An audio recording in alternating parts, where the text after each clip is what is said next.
March 29ஆம் தேதிக்கு முன்னாடி இந்த வீடியோவை பார்க்குறீங்கன்னா கண்டிப்பாக உங்களோட ஃப்ரெண்ட்ஸ் அண்ட் ஃபேமிலி மெம்பர்ஸ்க்கு கண்டிப்பாக ஷேர் பண்ணுங்கள். இது ரொம்ப ரொம்ப முக்கியமான விஷயம். என்ன காரணம்னா, மார்ச் 29ஆம் தேதி அன்னைக்கு சனி கும்ப ராசியிலிருந்து மீன ராசிக்கு, அதுவும் சனிக்கிழமை, அதுவும் அமாவாசை அன்னைக்கு இடமாற்றம் செய்கிறாரு.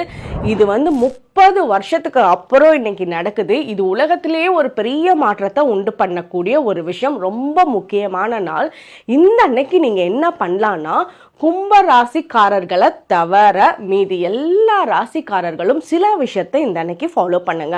இந்த அன்னைக்கு சனிக்கிழமை 29ஆம் தேதி அன்னைக்கு நீங்க கருப்பு கலர் ட்ரெஸ் போடாதீங்க. இது ஃபர்ஸ்ட் பாயிண்ட். முடிஞ்சா எல்லோ கலர் இல்லைன்னா white colour based dress use பண்ணுங்க. உங்களுக்கு சனி பகவானோட அனுகிரகம் இருக்கும் அடுத்த 2.5 வருஷத்துக்கே.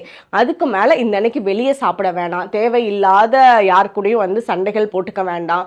ரொம்ப அமைதியா இருக்க பாருங்க. முடிஞ்ச அளவுக்கு பயணங்களை தவிர்த்துக்க பாருங்க. வீட்டிலேயே இருக்க பாருங்க. ஒர்க் ஃப்ரம் ஹோம் பண்றவங்க ரொம்ப சிறப்பு.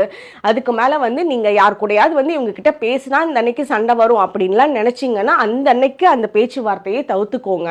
ஸோ அந்த அன்னைக்கு முடிஞ்ச அளவுக்கு அமைதியா ஏதாவது உங்களால முடிஞ்ச மெடிடேஷன் பூஜைகள் இதெல்லாம் பண்ணிட்டு நீங்க அமைதியா அந்த அன்னைக்கு காலம் கடத்துறது ரொம்ப சிறப்பா இருக்கும். ஏன்னா இது ரொம்ப முக்கியமான நாள். எல்லாத்தோட லைஃப்லயுமே இதோட எஃபெக்ட்ஸ் கிடைக்கும். ஸோ இந்த மாதிரி சின்ன சின்ன விஷயங்களை நீங்க ஃபாலோ பண்ணிட்டீங்கன்னா அவரோட அனுகிரகம் நமக்கு கிடைக்கும். அடுத்த 2.5 வருஷத்துக்கு நம்மளோட லைஃப் ரொம்ப சிறப்பா இருக்கும். ஸோ உங்களோட ஃப்ரெண்ட்ஸ் அண்ட் ஃபேமிலி மெம்பருக்கு கண்டிப்பா சீக்கிரமா ஷேர் பண்ணுங்க. அவங்களுக்கும் இது ஒரு பயனுள்ளதா இருக்கும். தேங்க்யூ.